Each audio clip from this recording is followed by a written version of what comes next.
Hi everybody, it's me Jill and welcome to Jill Informed. This is the recap of The Real Housewives of Orange County, Season 13, Episode 10, Italian Night Fight. This week we start off with another visit to Tamara's foot doctor to check on her broken foot, and she has brought Kelly with this time. While they're in the waiting room, they're rehashing the argument between Kelly and Shane and Emily. Kelly said, I just don't like when people talk about me. So what they kind of boil it down to is the fact that Kelly really had an issue with Steve and how this turned into a big fight with her and Shane and Emily seemed ridiculous to her. Kelly said, last year when Steve dumped Vicki and then we went to Cabo, she was hysterical. And he moved out of his house and in with his mother. And Kelly says, I don't know how she got him back. Tamara's eating this up so that she can remember every moment to tell somebody later. And Tamara goes, Vicki told me he had 2 houses. And Kelly mentions one of them and she goes, he sold that. And no, he moved in with his mom. Okay, so now the doctor is ready to see Tamara and talk about her foot. And I know this is the reality part of this reality show, but I am so ready for her to be done with that scooter. Now they've got Kelly eyeballing the doctor like, oh yeah, I'd do him. What, am I missing something? Maybe it's just that there's slim pickings in the OC. I mean, he's perfectly fine looking. He's no Steve Clooney. Next, we are on a farm with Emily and her daughter and Gina and her kids. This is all this show has become. All these meetings during the day, for lunch, for coffee, strawberry picking, a doctor's visit. It's all these opportunities for 2 or 3 of the ladies to get together and rehash the big party or dinner or whatever it was where the big thing happened. In this case, it was Eddie's party, and the big thing was the fight between Emily and Kelly. And at the end of this episode, Vicki's Italian dinner party, something else happens. Next week's episode, the whole first half is going to be little variations of 2 or 3 of the ladies rehashing Vicki's dinner. I promise you, this is the formula now. So at the farm with Emily and Gina, these 2 are rehashing the dinner from maybe the night before, where Gina was pretty aggressively telling Shannon, you should have stopped Kelly from going over to talk to Steve, and then that would have avoided everything else. The fight with Shane, the fight with Emily, and everything after that. So Gina is kind of stating her case again, and I don't know, this is just my take, but I got the feeling that Emily wasn't totally on board with Gina's delivery. But she's not going to fight with Gina because Gina's kind of her friend here. So she just said, well, I felt like you were just, stating your opinion. We're all adults. And I felt like she was really reaching to not say, yeah, you were probably wrong last night. You came out a little strong. But I will say this, we got a little insight into maybe one of the reasons why Gina did come on so strong attacking Shannon. She said, Shannon Bedore is not nice to me. She just doesn't like me. That I think was very telling, and that might be kind of what's going on here. Gina already feels like Shannon's not accepting her into the group, and so she's got her walls up with Shannon and she's gonna fight back. Side note, in this scene, those strawberries look delicious. Next, we are at a wine shop, and Vicki and Tamara are going to try out some different wines for Vicki's Italian night party. Vicki says to the confession cam that she believes that this party that she's having is just, it's a great opportunity for the girls to get together, put aside their differences, and bond.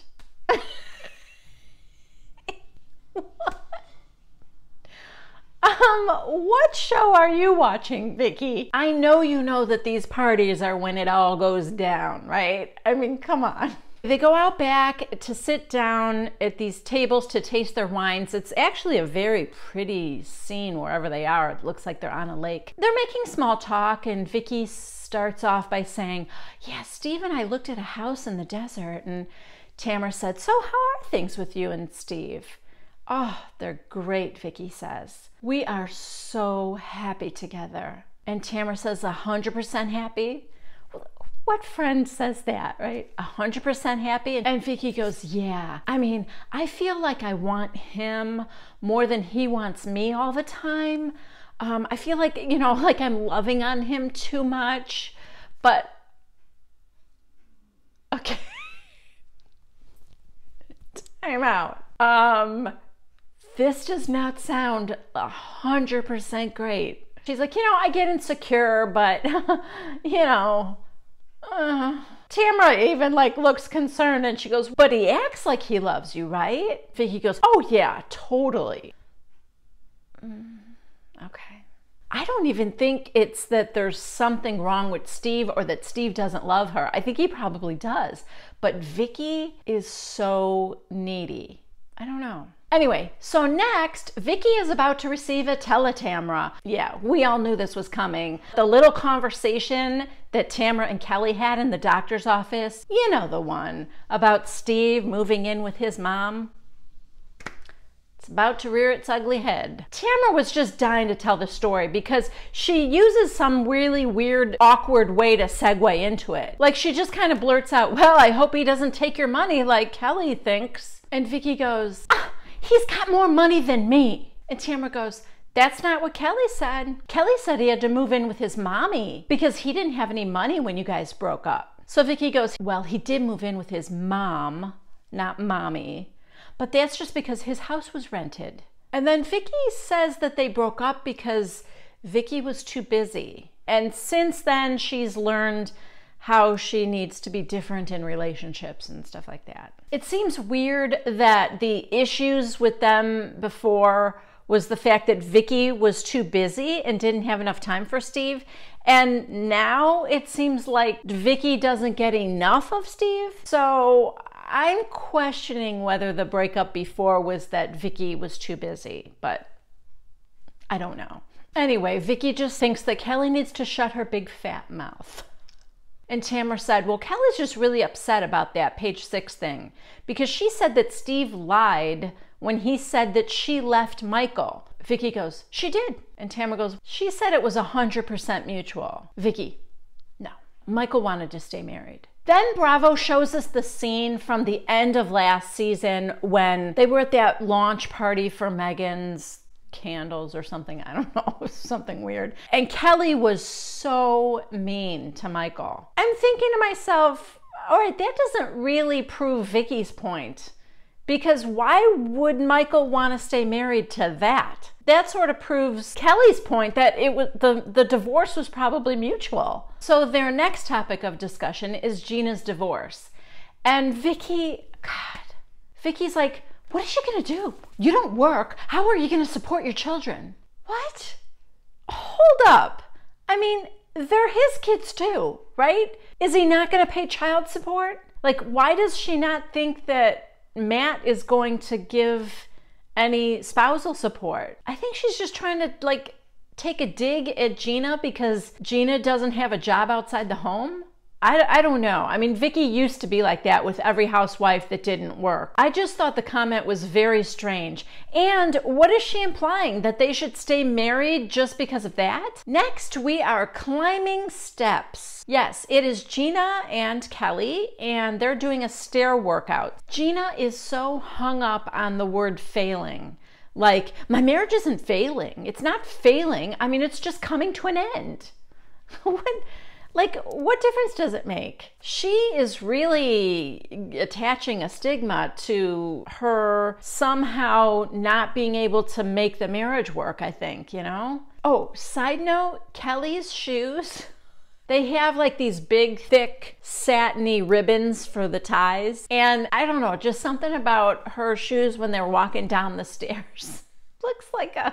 They look like a Disney cartoon character shoes. They're cute, but the bows are funny. Anyway, Gina again stresses that they're best friends. Matt and I are best friends. And of course the other ladies are not understanding what's going on here with this divorce because Gina's acting like everything's great. I'm gonna tell you right now, I have to believe that they separated And that's why Matt got another place. And for so long now, what was it, 8 months now that she said he lived in that other apartment? For so long, I think that maybe she and Matt have been hiding the fact that they were separated and lying about it. Now that Gina is finally coming clean and telling people they're getting a divorce, I think she forgets that she can just say, yeah, it didn't work and we're getting a divorce. She's still like, the first thing out of her mouth is always still, he's great, we're best friends, it's working, it's fine, you know? I mean, even Kelly thinks she's throwing in the towel too soon. You know? That's how confusing Gina is making it to everybody. Next, we are at Vicki's house and everything is getting prepared for her party tonight. It's an Italian cooking lesson, which I didn't realize before. Apparently, she ran into a friend of hers who's a chef, Domenico, and he said, when am I gonna cook for you? So she planned this like cooking party. Everything looks beautiful. Side note, a couple of episodes ago, I mentioned that I thought the homes of these OC housewives seemed average in comparison to some of the other franchises. And I think I said Heather Dubrow would be the exception. The other exception was Vicki. I forgot that. Vicki's house is wow. So the backyard looks so pretty. The table is all set up for them to eat outside and the pool is so cool and it's gorgeous and it's a huge home. All right, we now have little scenes of the ladies in their homes getting ready for the party. We start at Gina's house and oh my God, she still has the candle situation on the bed. I will never understand this. She has a tray at the foot of her bed with a candle, a little vase of flowers, and this tall, like I would say 1.5 foot tall candlestick with a candle on it, balanced on the tray on her bed, with kids in the house running around. Her 5-year-old comes running in, leans on the bed, and you know, it is a testament to that mattress that didn't spill. I bet she has one of those mattresses that, do you remember the commercial where they balance a glass of red wine on one side of the mattress and then someone gets in the bed on the other side and that wine glass doesn't move? I bet she's got that mattress because she's got lit candles on a bed with children in the home. Otherwise, I'm sorry, I call BS. There's no way a single mom, basically single mom of 3 little kids, is setting up her bed with all those fancy pillows and then this elegant tray at the end with those items on there. No way. You're making that bed every morning? Not with those kids. There's no way that stuff hasn't been broken or that there hasn't been several trips to the ER involving hot wax and a toddler. I'm not buying it. My guess, that room is sealed off until the camera crews come.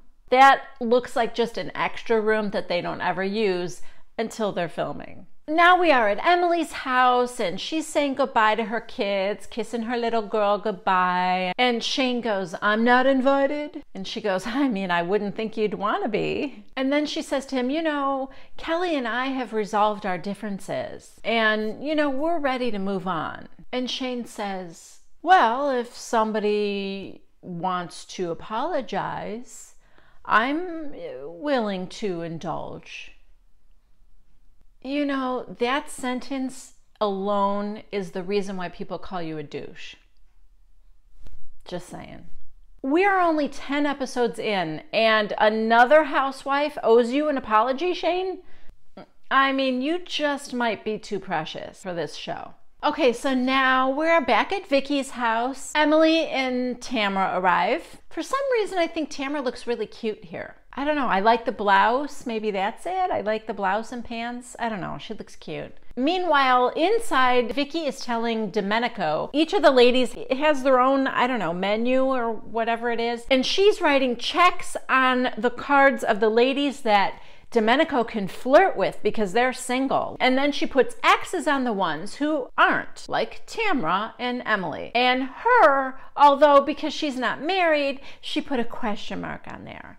And there's been a little flirtation going on, but I'm not buying it.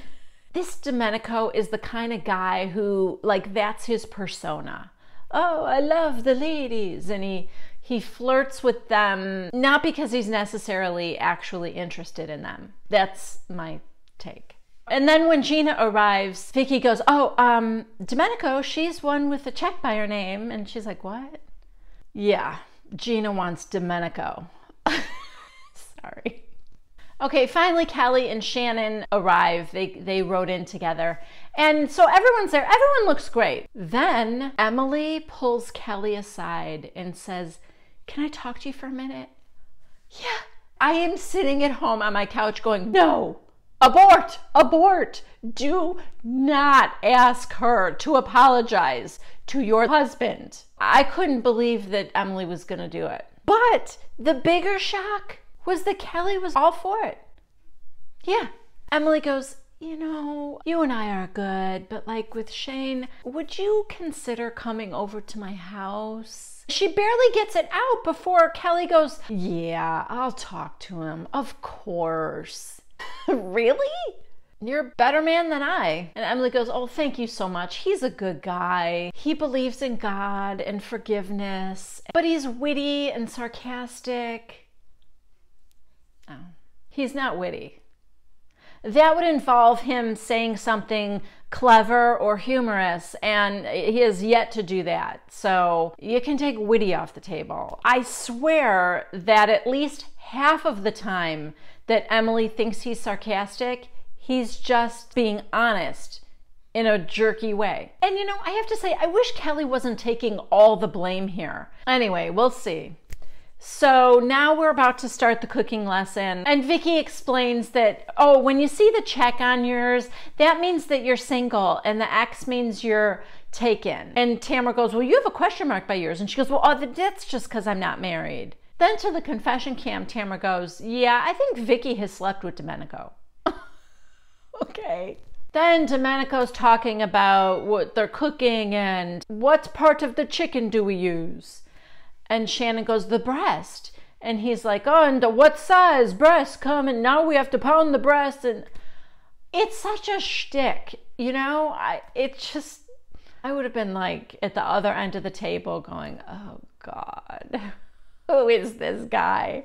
So after the cooking part, now they're all kind of milling around again, and Shannon and Tamra are speaking privately, and Shannon tells Tamra that on the way over in the car, Kelly told her that Vicki called her. And she's like, Kelly's pissed at Vicki. Now, I would have thought that Kelly would have been pissed at Tamra for being the teletamra and reporting back to Vicki everything that she told her in the doctor's office. But according to Shannon, she's just mad at Vicki. And Tamra goes, about what? And she said that you told her that Steve lived with his mommy. Then we flash back to an hour earlier in the car when Kelly is telling Shannon the story. This is weird because either it was said off camera or I didn't hear it right, because I thought she said mother when they were in the doctor's office.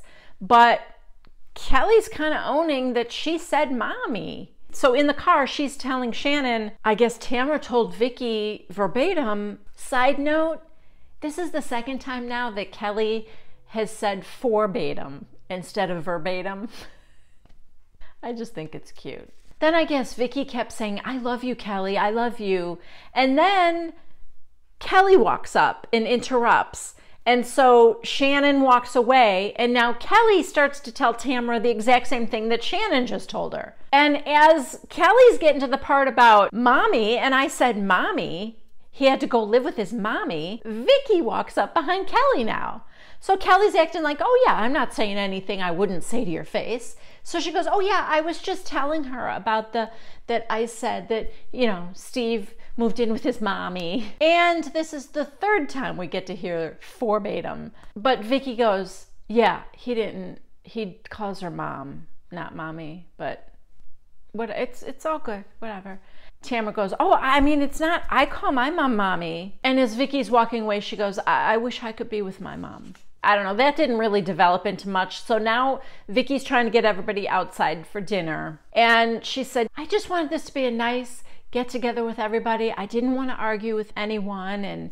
And so they're like, yeah. And everybody's sitting down.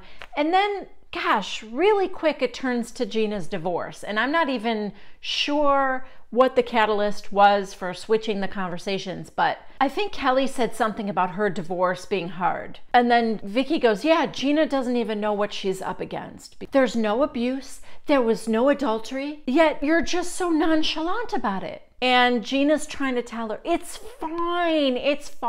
Whatever I want to do is fine. You don't have to worry about me. She's explaining to Vicki, it's okay because the modern dynamic is that we can structure our relationships any way we want. And then Shannon goes, it just doesn't make any logical sense to me. Tamara goes, I mean, that's why we're all trying to give you advice. 4 of us here have been through divorce. And then Shannon's mumbling, well, I'm not divorced yet, but oh, sweetie, you will be. Vicki goes, I just don't want another statistic in Orange County. Bravo now cuts to this guy playing the guitar just like a few feet away. And oh God, I always feel sorry for people like that. I know he's just being hired to play guitar. I think when you take a job like that, you assume that you're creating a lovely ambiance for a nice dinner. You don't think that you're going to be sitting there playing music along to 6 women screaming and shouting at each other, you know? Anyway, Gina doesn't think she's going to experience pain because Matt's a great guy. Yes, we know. Matt is just a gem. And she goes, I know who I married. And Shannon goes, yeah, well, that's what we all thought. And then it gets down to the financial part. And Gina goes, we're not all about money. I would give up my alimony to save my family dynamic. And Matt would pay me double to save our family dynamic. So the money doesn't matter. That is not an issue with us. And Shannon goes, I'm not saying it's all about money. Everybody's got something to say right now, and they're all kind of talking at once at Gina. And she's like, listen, I respect your opinions, but I'm not in that situation. Okay, now we're going to get to a part that's a little controversial. I would like to make a statement prior to recapping this part of the show. I personally have very strong opinions about religion, about politics, all kinds of controversial stuff. Perhaps inadvertently at times my opinions will leak into my recaps, but I try to make a concerted effort to have them not leak into my reviews because I think there are topics that kept people very heated. You can find any sort of a group on any form of social media. If you want to talk about politics, you can find thousands of places to talk about politics and get in an argument with someone or agree with someone or whatever. There are hundreds and thousands of places of channels you can find like that, or religion, but I'm not doing it. I'm not doing that here. This channel, it really is about giving you guys a break in your day from all that. I mean, you can watch the news and get a whole bunch of stuff that gives you a stomach ache. So I'm not about giving you a stomach ache. I'm about, let's put the serious stuff aside for a half hour and talk about funny stuff. So I'm going to carefully navigate through this next part, okay? All right. Vicki says to Gina something about holy matrimony. You vowed before God and you said, I will marry you. And Gina interrupts her and says, I don't even believe in God. Tamara physically was like taken aback. And I could tell that most of the others were shocked. And Vicki said, you don't believe in God? And she replied, well, I mean, I believe in a higher power. I just don't know. And Kelly interrupts and goes, well, that's God. And she said, I just don't know if it's your God. I don't know who he is. And Kelly's like, that's God. Well, that's God. So Vicki says to her, so that might be what's missing. And Gina said, I believe in myself. And Vicki said, that might be why you're in a bad place.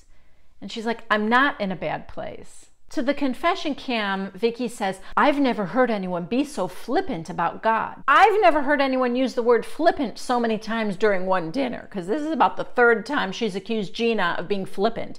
She's flippant about God before she was flippant about marriage. Anyway, she then goes on to say in the confessional that she better hope she's right about there not being a God, because if she's wrong, she's going to be paying for that for eternity. So anyway, when she says, you know, maybe that's why you're in a bad place, and Gina says, I'm not in a bad place. And then Vicki said, but you don't have a moral compass inside your soul?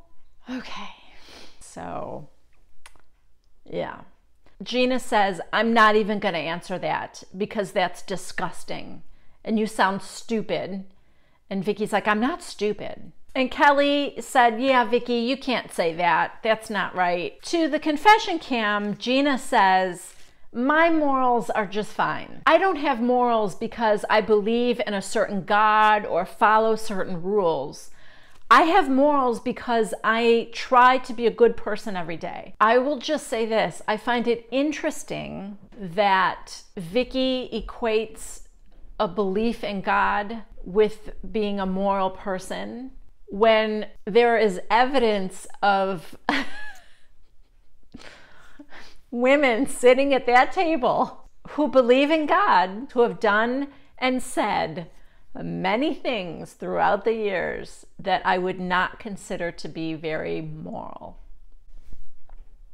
Just saying. Now, I couldn't believe how quickly that comment, that little back and forth between Vicki and Gina, I could not believe how quickly that blew over. Literally the next thing that Vicki says is, wait till you try and date someone when you've got 3 kids. Okay. Wait, how did we get to that? And oh, bravo. I credit your editors because we cut to Shannon, who is trying to date with 3 kids. And she looks not so happy about that comment. But Gina's like, I know, I'm undateable. And then she kind of gets up and she goes, I can see I'm going to be like defending this for the rest of my life. And something like, what did she say? You get just to lay off me or something like that. Just lay off. She leaves and goes into the bathroom, and we can hear her through the closed door. We can't see her, but we hear her making a phone call, and it's Matt, her best friend. She's calling her best friend. And she tells him, you know, I can't do this. They're not going to let up, and I need a pep talk. So then a couple minutes go by, and Emily gets up from the table, and she goes to get Gina, and she knocks on the door, and she goes in there, and she said, you know, I think they're coming from a place of, we've been through this, and we're trying to advise you. And she goes, yeah, but that's not my life. To the confession cam, Emily tells us that she used to be a divorce attorney for many years. And so she kind of knows how messy this all can get. Anyway, she says to her, yeah, but just listen and take their advice. And then inside you can know that, okay, well, that part doesn't really apply to me because Matt and I are best friends or whatever. But, you know, maybe that part of the advice is good and I'll keep that in mind or something like that. But just to not keep denying everything they're saying, like, that's not going to happen to me, that's not me, that, you know, like, just take it in and thank them and then move on, which I thought was really good advice, actually. So the two of them do go back to the table, and the whole thing kind of diffuses with that most of the ladies just saying, hey, we just want the best for you, and kind of that ends the evening. So next we are at Emily's, and it is, I don't know if it's the very next day, but we're at Emily's. And Shane's older daughter is there. I think that might be the first time we see her. And Shane's sitting in a chair, and Emily's, of course, bustling around, picking stuff off the ground. This might be actually the most pleasant Shane's been, because she's like, oh, she picked something off the ground and she's thrown it in the garbage, and she's like, what is that? And he said, oh, that's from Fisker's butt. That's their dog. And he makes some sort of joke about stuff growing out of the dog's butt or whatever. Okay, so now Kelly arrives and she's got Jolie with her, and now I can kind of see why the older daughter was there, because they have Jolie and the older daughter go off because they're the same age and they go off to hang out with each other. And Shane does come and greet her. They kind of gives Kelly a little side hug, and Kelly has a succulent for him. She says, well, this is my olive branch, but it's a succulent. The kids go off into the other room, like I said, and now it's just the three of them, Shane, Emily, and Kelly. Emily says, okay, so I'm thinking, would it be okay to just leave you two alone? What? What does she want them to do alone? Like, Kelly's like, I mean, it's okay, but it's just, I mean, I don't know what you want. I mean, it was odd, right? Please don't leave me alone with your husband. And what did she expect? Like, even if Kelly said, hey, I'm sorry for what I said, and Shane said, okay, I forgive you. Okay, you can come back now, Emily. Like, how long did she want the two of them to talk? I don't know. Anyway, she goes, oh, that's fine. I'll stay. Oh, I forgot to say that Shane made some comment like, what are you just asking her for? You're not going to ask me if it's okay if you leave us alone? Okay, yeah. There's that snarkasm at work again. So Kelly starts off by saying, you know, I'm going through a divorce right now. I know you have too. I know you know what that's like. And this is a pretty rough one. And Shane said, yeah, I think they're all pretty rough. And she said, so I think I'm just extra sensitive right now. I wanted to ask Steve why he said what he said about me. And Shane said, okay, but what did I say? And then she said, well, I don't remember exactly what it was. And she said, sometimes I feel like I need a court reporter to be right there and tell me everything that I just said. And Shane goes, well, that might not work to your advantage.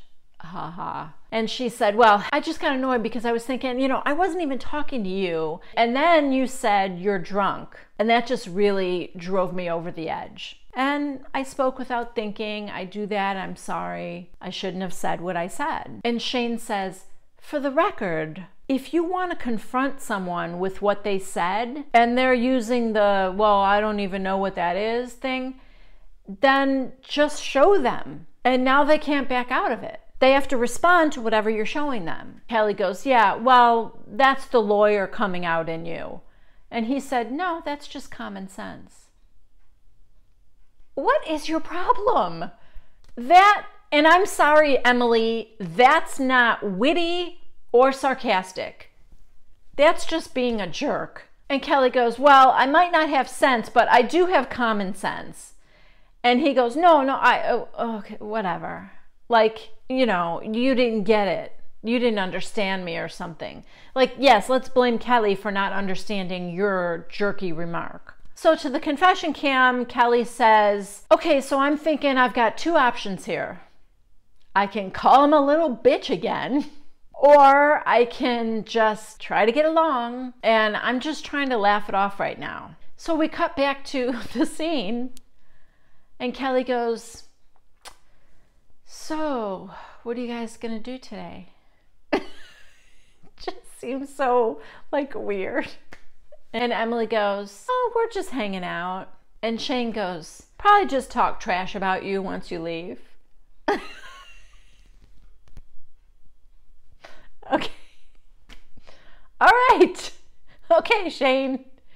That was the first funny thing I've ever heard you say. And Kelly thought it was funny. I knew Kelly would think that was funny. It was like for the first time, it was actually a funny, sarcastic thing to say. So this episode ends on a good note for Shane, because that is where we end. Instead of scenes from next week, we got what's upcoming for the entire season.